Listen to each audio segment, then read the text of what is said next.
Hello friend. तो कैसे हैं आप लोग। आशा करता हूँ आप सभी अच्छे होंगे और आपकी स्टडी काफ़ी अच्छी चल रही होगी। तो देखो, हमारी उत्तराखंड जीके सीरीज चल रही थी, तो आज की क्लास में भी आपको उत्तराखंड जीएस के अति महत्वपूर्ण प्रश्न यहाँ पे देखने को मिलेंगे, जो आपके आने वाली सभी भर्ती परीक्षाओं के लिए काफ़ी महत्वपूर्ण रहेगी। तो चलिए आज की क्लास को शुरू करते हैं बिना किसी देरी के। फर्स्ट क्वेश्चन यहाँ पे देखेंगे, उत्तराखंड का क्षेत्रफल की दृष्टि से भारत में स्थान है। तो यहाँ पे आप लोग ऑप्शन देख सकते हैं, इसका जो सही आंसर है यह है ऑप्शन डी। क्षेत्रफल की दृष्टि से उत्तराखंड का भारत में 18वां स्थान है। ऑप्शन डी इसके यहाँ पे सही आंसर है। यदि जनसंख्या की बात करें तो जनसंख्या की दृष्टि से उत्तराखंड का देश में 20वां स्थान है। ये भी आपको ध्यान रखना है, इंपॉर्टेंट है परीक्षा की दृष्टि से। नेक्स्ट यहाँ पे देखेंगे, निम्न में से उत्तराखंड का सर्वाधिक क्षेत्रफल वाला जिला है। तो इसका जो सही आंसर है ये ऑप्शन बी, चमोली जनपद। उत्तराखंड का सर्वाधिक क्षेत्रफल वाला जनपद चमोली है, बी वाला इसके यहाँ पे सही आंसर है। यदि इसके क्षेत्रफल की बात करें तो इसका जो कुल क्षेत्रफल है ये है 8030 वर्ग किलोमीटर। ये भी आपको ध्यान रखना है। और दूसरे नंबर पे आता है उत्तरकाशी, जिसका कुल क्षेत्रफल है 8016 वर्ग किलोमीटर। और तीसरे नंबर पे आता है पिथौरगढ़, जिसका क्षेत्रफल है 7090 वर्ग किलोमीटर। ये भी आपको ध्यान रखना है, इंपॉर्टेंट है परीक्षा की दृष्टि से। नेक्स्ट यहाँ पे देखेंगे, टिहरी को किसने बसाया था। तो इसका जो सही आंसर है ये ऑप्शन सी, सुदर्शन शाह। टिहरी को बसाने का श्रेय जाता है सुदर्शन शाह को। ऑप्शन सी इसके यहाँ पे सही आंसर है। और सुदर्शन शाह ने टिहरी को अपनी राजधानी कब बनाया था, तो ये बनाया था 28 दिसंबर 1815 को। ये आपको ध्यान रखना है। नेक्स्ट यहाँ पे देखेंगे, टिहरी रियासत की राजधानी नरेंद्र नगर कब लाई गई थी। तो इसका जो सही आंसर है ये ऑप्शन बी, वर्ष 1925 में। वर्ष 1925 में नरेंद्र शाह द्वारा नरेंद्र नगर में अपनी राजधानी स्थानांतरित की जाती है। ऑप्शन बी इसके यहाँ पे सही आंसर है। नेक्स्ट यहाँ पे देखेंगे, नेपाल नरेश अशोक चल ने उत्तराखंड पर कब आक्रमण करके पूरे पर्वतीय क्षेत्र पर अधिकार कर लिया था। तो इसका जो सही आंसर है ये ऑप्शन है 1191 ईस्वी में। 1191 ईस्वी में नेपाल नरेश अशोक चल ने उत्तराखंड पर आक्रमण किया था और पर्वतीय क्षेत्र पर उसने अधिकार कर लिया था। ये आपको ध्यान रखना है। नेक्स्ट यहाँ पे देखेंगे, स्कंद पुराण में गढ़वाल को किस नाम से जाना जाता है। तो इजी क्वेश्चन है। स्कंद पुराण में गढ़वाल के लिए केदार खंड का शब्द का प्रयोग किया गया है और कुमाऊं के लिए किया गया है मानस खंड। तो इसका सही आंसर हो जाएगा ऑप्शन ए, केदार खंड।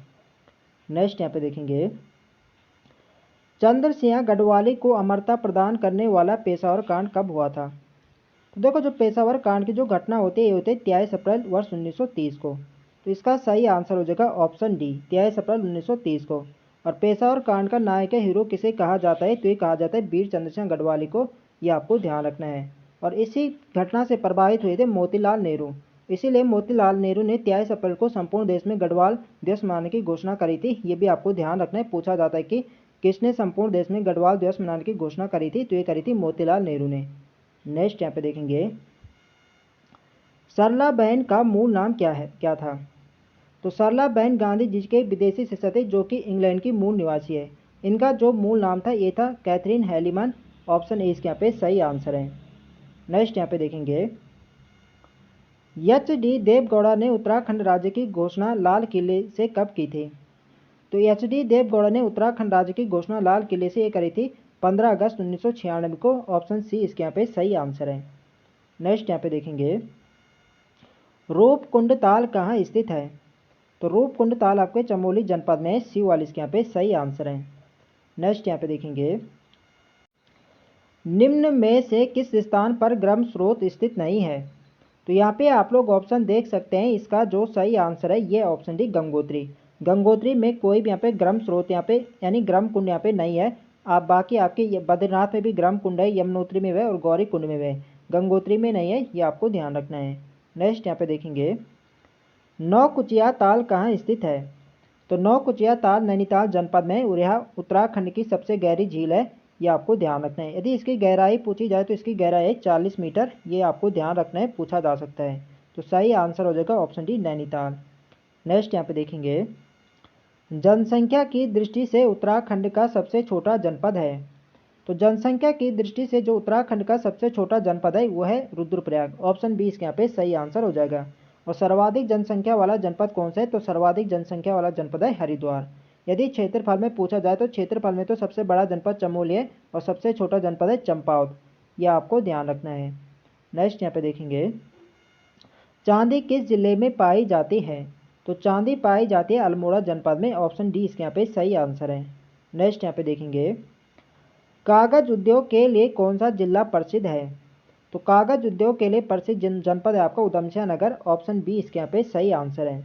नेक्स्ट यहाँ पे देखेंगे, उत्तराखंड की सबसे बड़ी जल विद्युत परियोजना है? तो उत्तराखंड की जो सबसे बड़ी जल विद्युत परियोजना है यह है टिहरी जल विद्युत परियोजना, ऑप्शन सी इसके यहाँ पे सही आंसर है। भागीरथी व भिलंगना नदी के संगम पर इसे बनाया गया है, सी वाले इसके यहाँ पे सही आंसर हो जाएगा। नेक्स्ट यहाँ पे देखेंगे, कोटेश्वर बांध किस नदी पर सर्वेक्षित है? तो कोटेश्वर बांध बनाई गई है भागीरथी नदी पर टिहरी जनपद में, और यह कितने मेगावाट की परियोजना है? तो ये बनी है 400 मेगावाट की परियोजना, ये आपको ध्यान रखना है, इंपॉर्टेंट है परीक्षा की दृष्टि से। एग्जाम में क्वेश्चन बन चुका है कि कोटेश्वर बांध कितने मेगावाट की परियोजना है? तो ये 400 मेगावाट की परियोजना है। नेक्स्ट यहाँ पे देखेंगे, हेमंती नंदन बहुगुणा विश्वविद्यालय श्रीनगर की स्थापना कब की गई थी? तो हेमंती नंदन बहुगुणा जो गढ़वाल विश्वविद्यालय इसकी स्थापना हुई थी वर्ष 1973 में, ऑप्शन सी इसके यहाँ पे सही आंसर है। नेक्स्ट यहाँ पे देखेंगे, उत्तराखंड की महिलाएं एक आभूषण जिसे तिलहरी कहते हैं पहनती हैं। तो तिलहरी आभूषण कहाँ पहनाया जाता है महिलाओं द्वारा? तो ये पहनाया जाता है गले में, गले का आभूषण है तिलहरी, ऑप्शन सी इसके यहाँ पे सही आंसर है। यदि गले के अन्य आभूषण की बात करें जो एग्जाम में बार बार रिपीट होते रहते हैं, एक आपका तिलहरी हो गया, एक आपका है गुलबंद, एक है चर्यो है, एक है हंसुला, ये भी आपको ध्यान रखना है, इंपॉर्टेंट है परीक्षा की दृष्टि से। गुलबंद, हंसुला, चर्यो और आपका तिलहरी। नेक्स्ट यहाँ पे देखेंगे, धारचूला किस खेल के लिए प्रसिद्ध है? तो धारचूला है पैराग्लाइडिंग खेल के लिए, ऑप्शन बी इसके यहाँ पे सही आंसर है। नेक्स्ट यहाँ पे देखेंगे, निम्न में से किस स्थान पर आकाशवाणी केंद्र है? तो आकाशवाणी केंद्र है आपके अल्मोड़ा जनपद में, डी वाले इसके यहाँ पे सही आंसर है। नेक्स्ट यहाँ पे देखेंगे, तो देखो फ्रेंड्स वीडियो पसंद आ रही तो फ्रेंड्स वीडियो को लाइक करें, शेयर करें, और जो लोग चैनल पर नए हैं चैनल को सब्सक्राइब करें। नेक्स्ट क्वेश्चन है हमारा, सर्वाधिक ऊंचाई पर पाया जाने वाला पुष्प है? तो यहाँ पे आप लोग ऑप्शन देख सकते हैं, इसका जो सही आंसर है यह ऑप्शन है फेन कमल। फेन कमल ब्रह्म कमल की एक प्रजाति है जो राज्य में सर्वाधिक ऊंचाई पर पाया जाता है, ऑप्शन ए इसके यहाँ पे सही आंसर है। ब्रह्म कमल के उत्तराखंड में कितनी प्रजाति पाई जाती है? तो ये पाई जाती है 24 प्रजातियाँ, और विश्व में पाई जाती है इसकी 210 प्रजातियाँ, ये आपको ध्यान रखना है। यदि ब्रह्म कमल के वैज्ञानिक नाम की बात करें तो इसका वैज्ञानिक नाम है सोसूर्या अबिलेटा, इसका वैज्ञानिक नाम है, ये आपको ध्यान रखना है।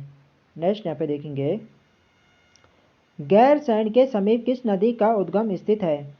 तो गैरसैंण के समीप से उद्गम होते आपकी पश्चिमी रामगंगा, ऑप्शन सी इसके यहाँ पे सही आंसर है, सी वाला यहाँ पे राइट आंसर हो जाएगा। नेक्स्ट यहाँ पे देखेंगे, उत्तराखंड के गठन हेतु मुलायम सिंह यादव ने किस समिति का गठन किया था? तो इसका जो सही आंसर है यह है ऑप्शन सी, कौशिक समिति। उत्तराखंड के गठन हेतु मुलायम सिंह यादव ने कौशिक समिति का गठन किया था, ऑप्शन सी इसके यहाँ पे सही आंसर है। नेक्स्ट यहाँ पे देखेंगे, देहरादून का वाडिया संस्थान किससे संबंधित है? तो देहरादून का जो वाडिया संस्थान है यह भू विज्ञान से संबंधित है, ऑप्शन बी इसके यहाँ पे सही आंसर है। नेक्स्ट यहाँ पे देखेंगे, अशोक का शिलालेख उत्तराखंड में किस स्थान में है? तो अशोक का जो अभिलेख मिला है राज्य से, ये मिला है कालसी देहरादून से, ऑप्शन बी इसके यहाँ पे सही आंसर है। और अशोक के कालसी अभिलेख की खोज किसने करी थी? ये करी थी जॉन फॉरेस्ट ने 1860 में, ये आपको ध्यान रखना है। और इस अभिलेख में उत्तराखंड के समस्त क्षेत्र के लिए अपरांत शब्द का प्रयोग किया गया है तथा यहाँ के निवासियों के लिए पुलिंद कहा गया है, ये भी आपको ध्यान रखना है। नेक्स्ट यहाँ पे देखेंगे, उत्तराखंड में निम्नलिखित स्थानों में से कत्था फैक्ट्री है? तो कत्था फैक्ट्री आपके हल्द्वानी नैनीताल में, ऑप्शन बी इसके यहाँ पे सही आंसर है। नेक्स्ट यहाँ पे देखेंगे, उत्तराखंड में मूल्य संवर्धित कर लागू होने की तारीख है? तो उत्तराखंड में मूल्य संवर्धित कर लागू किया गया था 1 अप्रैल 2005 में, ऑप्शन डी इसके यहाँ पे सही आंसर है। नेक्स्ट यहाँ पे देखेंगे, देश में विंटर लाइन की प्राकृतिक परिघटना किस नगर में दृश्यमान होती है? तो देखो जो विंटर लाइन नामक प्राकृतिक घटनाएं ये देखने को मिलते हैं आपके मसूरी में, ऑप्शन सी इसके यहाँ पे सही आंसर है। केवल 2 महीने यहाँ पे देखने को मिलते हैं मसूरी में, दिसंबर और जनवरी के महीने, ये आपको ध्यान रखना है। और इसके अलावा ये मसूरी के अलावा ये कहाँ देखने को मिलते हैं विंटर लाइन नामक की प्राकृतिक घटना? तो ये देखने को मिलते हैं स्विट्जरलैंड में, ये भी आपको ध्यान रखना है, एग्जाम में क्वेश्चन पूछा जा चुका है। नेक्स्ट यहाँ पे देखेंगे, उत्तराखंड में हिंदुस्तान मशीन टूल्स का कारखाना जहाँ स्थित है? तो इसका जो सही आंसर है ये ऑप्शन बी रानी बाग नैनीताल। उत्तराखंड में हिंदुस्तान मशीन टूल्स का कारखाना रानी बाग नैनीताल में, ऑप्शन बी इसके यहाँ पे सही आंसर है। नेक्स्ट यहाँ पे देखेंगे, क्षेत्रफल की दृष्टि से उत्तराखंड का सबसे बड़ा नेशनल पार्क है। तो क्षेत्रफल की दृष्टि से उत्तराखंड का सबसे बड़ा नेशनल पार्क गंगोत्री राष्ट्रीय पार्क है, जिसकी स्थापना हुई थी वर्ष 1989 में। ऑप्शन ए इसके यहाँ पे सही आंसर है। यदि इसके क्षेत्रफल की बात करें तो इसका कुल क्षेत्रफल है 2390 वर्ग किलोमीटर, ये आपको ध्यान रखना है। और राज्य का सबसे छोटा राष्ट्रीय उद्यान कौन सा है? तो सबसे छोटा राष्ट्रीय उद्यान है फूलों की घाटी राष्ट्रीय उद्यान, जिसका कुल क्षेत्रफल है 87.5 वर्ग किलोमीटर, ये आपको ध्यान रखना है। नेक्स्ट यहाँ पे देखेंगे, उत्तराखंड की प्रथम महिला पुलिस महानिदेशक कौन थी? तो उत्तराखंड की प्रथम पुलिस महानिदेशक थी कंचन चौधरी भट्टाचार्य। ऑप्शन सी इसके यहाँ पे सही आंसर है। यह उत्तराखंड की नहीं बल्कि देश की भी पहली महिला पुलिस महानिदेशक थी, ये आपको ध्यान रखना है। तो ऑप्शन सी इसके यहाँ पे सही आंसर है। नेक्स्ट यहाँ पे देखेंगे, कौन व्यक्ति गुमानी कवि के नाम से विख्यात हैं? तो गुमानी कवि के नाम से जाना जाता है लोक रत्न पंत को। ऑप्शन बी इसके यहाँ पे सही आंसर है। तो फ्रेंड्स ये थे हमारे आज के अति महत्वपूर्ण प्रश्न। तो आई होप आपको वीडियो पसंद आए तो फ्रेंड्स वीडियो को लाइक करें, शेयर करें, और जो लोग चैनल पर नए हैं चैनल को सब्सक्राइब करें। मिलते हैं नेक्स्ट वीडियो में, तब तक के लिए जय हिंद दोस्तों।